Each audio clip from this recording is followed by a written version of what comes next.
네, 안녕하세요. 퀘스트빈입니다. 이번 시간에는 에스프레소를 추출할 때 굉장히 중요한 요소 중에 하나인 디게싱에 대해서 알려드리도록 하겠습니다. 우선 디게싱의 정의에 대해서 간단하게 알려드리면요.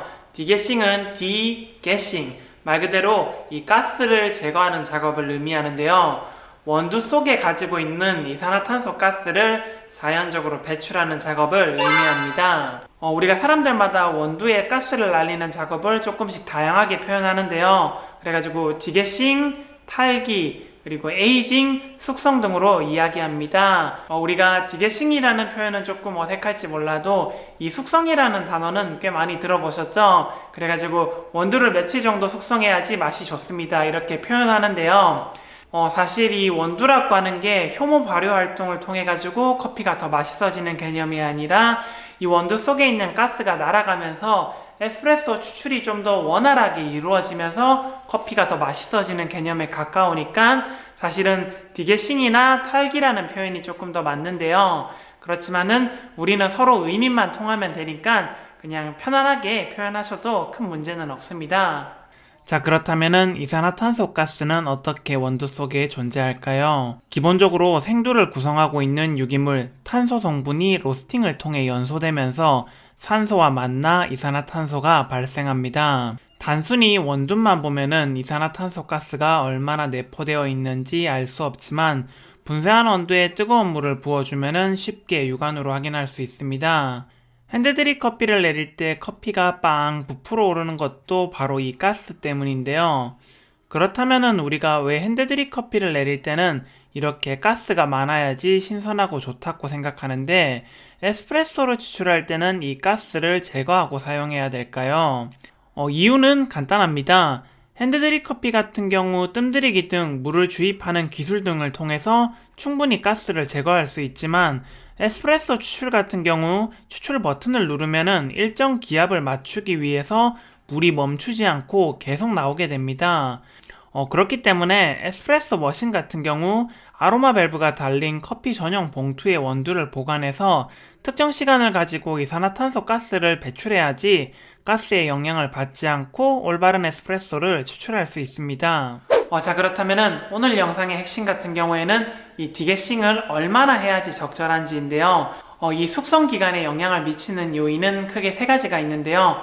첫 번째는 원두의 품종, 두 번째는 배전도, 그리고 세 번째는 로스터기의 종류입니다. 자, 그렇지만은 첫 번째, 세 번째 같은 경우에는 일반인들이 아마 이해하기가 조금 어렵고 정보도 부족할 수 있는데요. 그렇지만은 이 원두의 배전도 같은 경우에는 육안으로도 쉽게 확인할 수 있고 그리고 또 가장 큰 영향을 미치기도 합니다.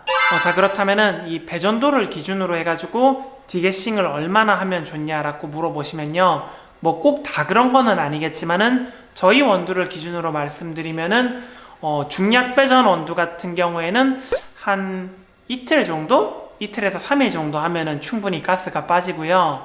그리고 중강 배전 라인들이 조금 문제예요. 중강 배전에서 강 배전이 가스가 되게 많거든요. 그래가지고 이 정도 라인 같은 경우에는 최소 7일 정도 하시면은 좋습니다. 그렇지만은 제가 앞서 말했던 1번, 3번 조건 외에도 머신의 압력, 물의 온도 등으로 인해 가지고 디게싱 기간이 또 달라질 수가 있습니다. 그래가지고 단순히 이게 며칠 해야 된다 이렇게 맛으로 보는 것보다 우리가 육안으로 보고 이게 디게싱이 잘 되었는지 안 되었는지를 판단할 수가 있는데요.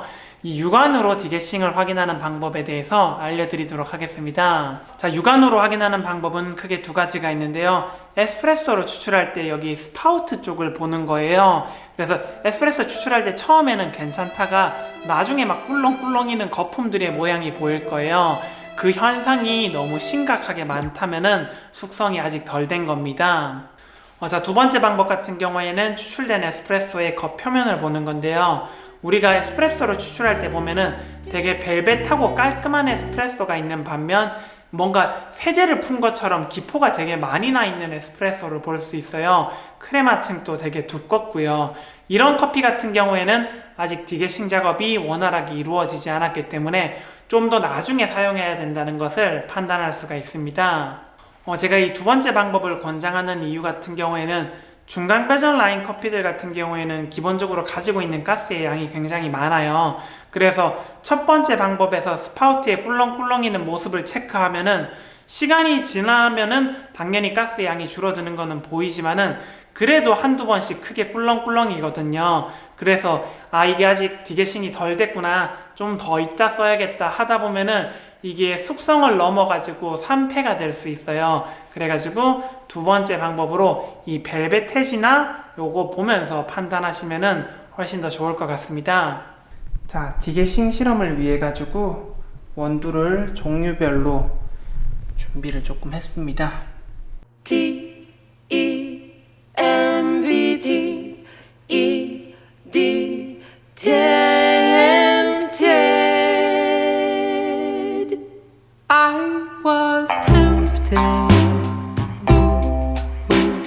tempted by your smile. I was tempted, and for a little while I was certain that I will be the one to change you, and you will be mine. You will be mine. I was tempted, tempted by your eyes. I was tempted, the promises, the lies just keep hurting. They just keep on hurting. But I won't be the one to change you, and you won't be mine. No, you won't be mine.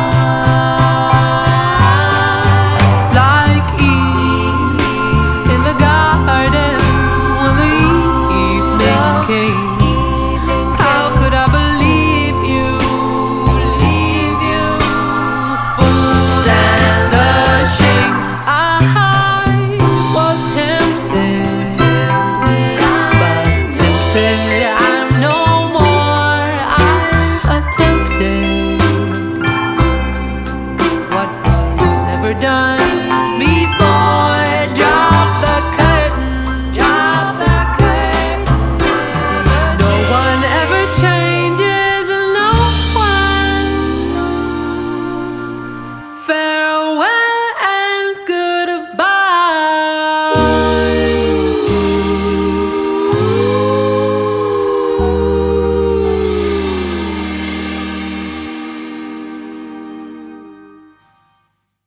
이 똑같은 에스프레소 추출 레시피라고 해도 디게싱 상태에 따라서 커피 맛의 차이가 굉장히 많이 발생할 수 있습니다. 그래서 오늘의 영상 꼭 참고하셔가지고 가스 잘 빼셔서 맛있는 에스프레소 추출하시길 바라겠습니다. 그러면은 저는 또 다음에 유익한 커피 이야기로 찾아뵙겠습니다. 감사합니다. 한번 실험을 할 때는 꽤나 많은 에스프레소 추출과 필터들이 사용됩니다. 네, 오늘도 뭐 처참하네요.